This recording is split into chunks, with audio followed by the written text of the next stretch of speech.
சல்மான் கான் அப்படின்னு சொன்னா நம்ம மைண்டுக்கெல்லாம் ஞாபகம் வர்றது இவர் ஒரு பிரபல பாலிவுட் நடிகர் அப்படிங்கிறது தான்.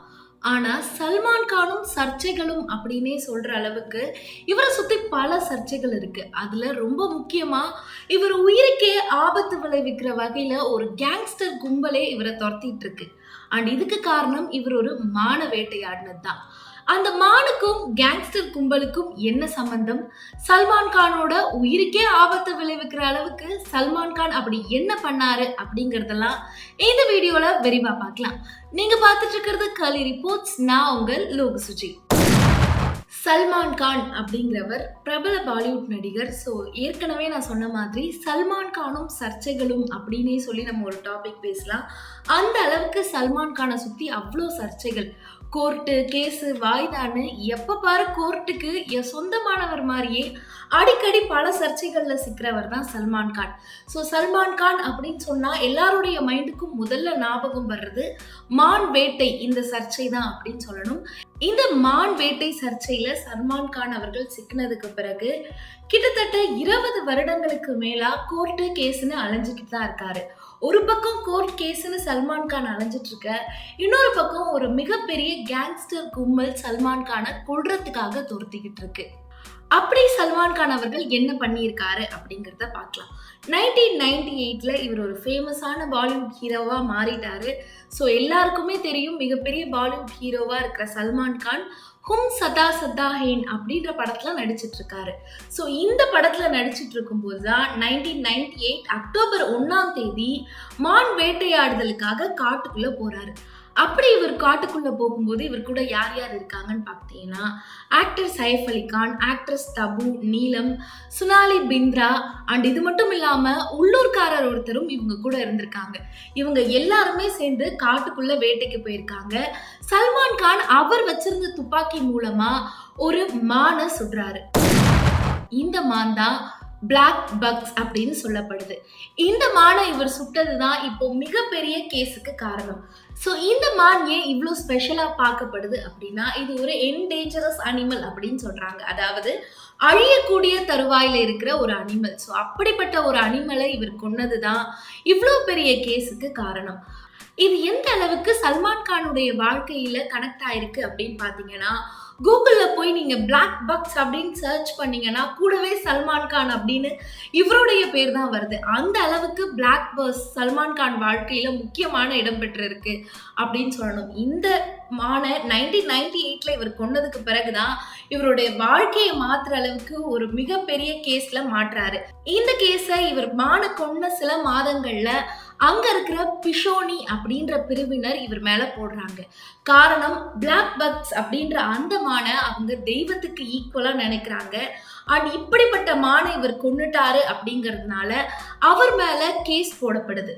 1998ல இந்த மானை கொன்னதுக்கு பிறகு இவர் மேல போடப்பட்ட கேஸ் என்ன அப்படின்னா 2 கேஸ். முதல் கேஸ் வந்து 2 மான்கள், என்டேஞ்சரஸ் நிலைமையில இருக்கிற 2 மான்களை இவர் சுட்டு கொன்னுட்டாரு அப்படிங்கிறது. இன்னொன்னு, லைசன்ஸே இல்லாம இவர் கையில துப்பாக்கி இருக்கு அப்படிங்கிறது.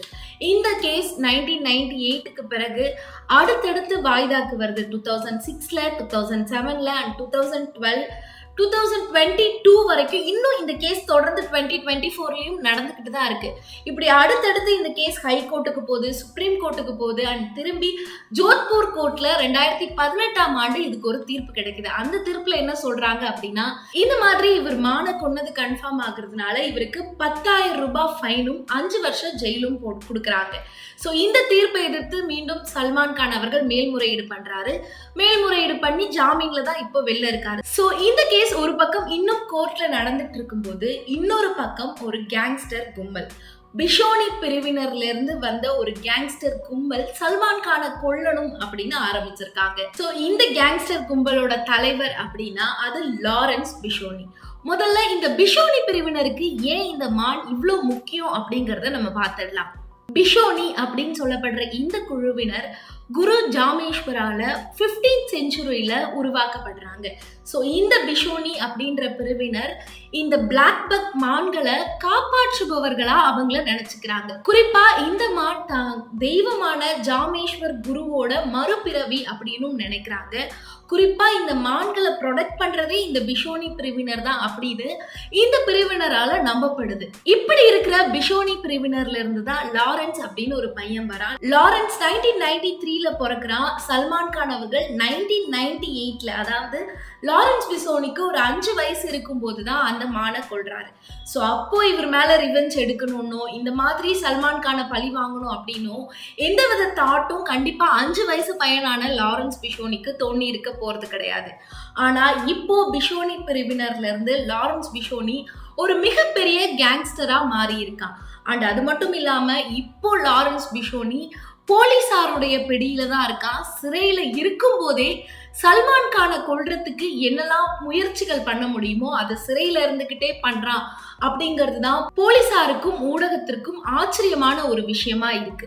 லாரன்ஸ் பிஷோனி தனக்கு 17 வயசு இருக்கும்போது சண்டிகர்ல இருக்கிற ஒரு காலேஜ்ல ஆர்ட்ஸ் டிபார்ட்மெண்ட்ல ஜாயின் பண்றான்.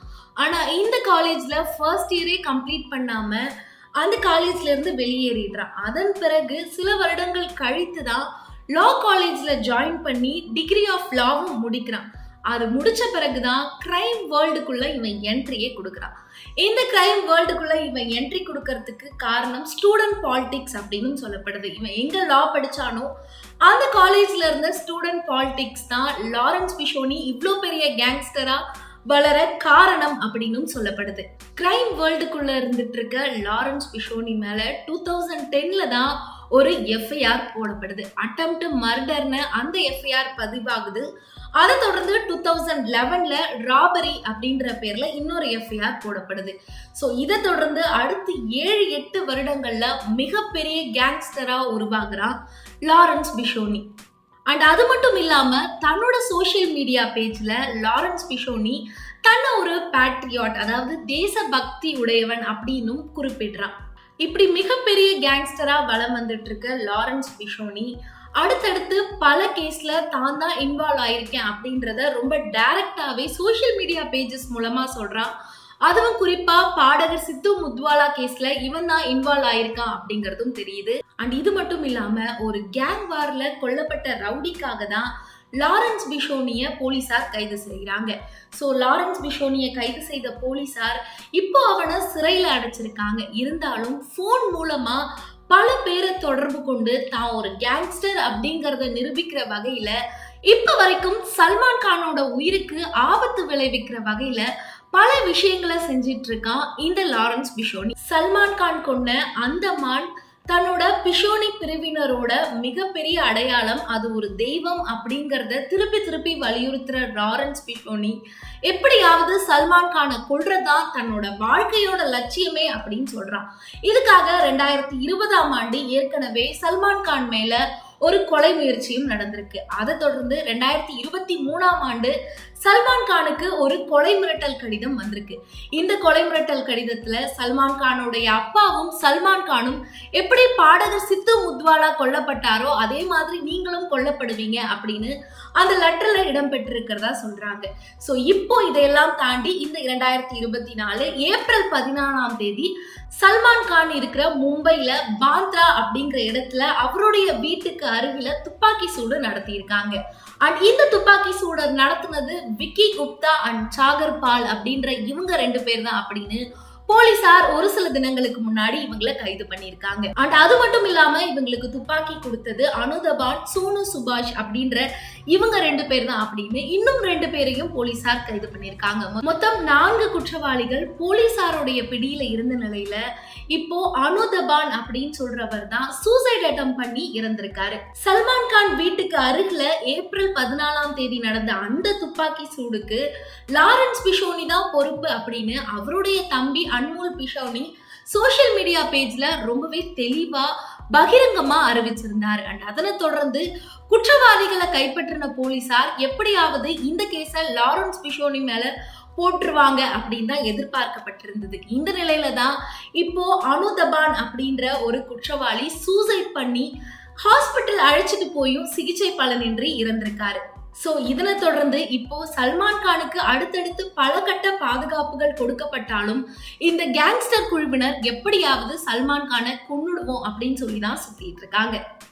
சல்மான் கான் அவர்கள் 1998ல கிட்டத்தட்ட 26 வருடங்களுக்கு முன்னாடி அவர் செஞ்ச இந்த ஒரு விஷயம் தான் இப்ப வரைக்கும் அவரை தொடர்ந்துகிட்டே இருக்கு அப்படின்னு சொல்லலாம். ஆனா 1998ல இவர் தான் துப்பாக்கியை வச்சு சுட்டாரு அப்படின்னு 2 முறை கோர்ட்ல நிரூபிக்கப்பட்ட போதும் இவர் இன்னும் இந்த குற்றத்தை ஒப்புக்கொள்ளவே இல்லை. ஒருவேளை இவர் இந்த குற்றத்தை ஒப்புக்கொண்டு நான் தெரியாம பண்ணிட்டேன், என்னை மன்னிச்சிருங்க அந்த மாதிரி ஏதாவது சொல்லியிருந்தாருன்னா கூட இந்த கேங்ஸ்டர் கும்பல் இவரை விடுறதுக்கு வாய்ப்பு இருக்கு. ஆனா அந்த மாதிரி எந்த விஷயத்தையும் சல்மான் கான் செய்யல.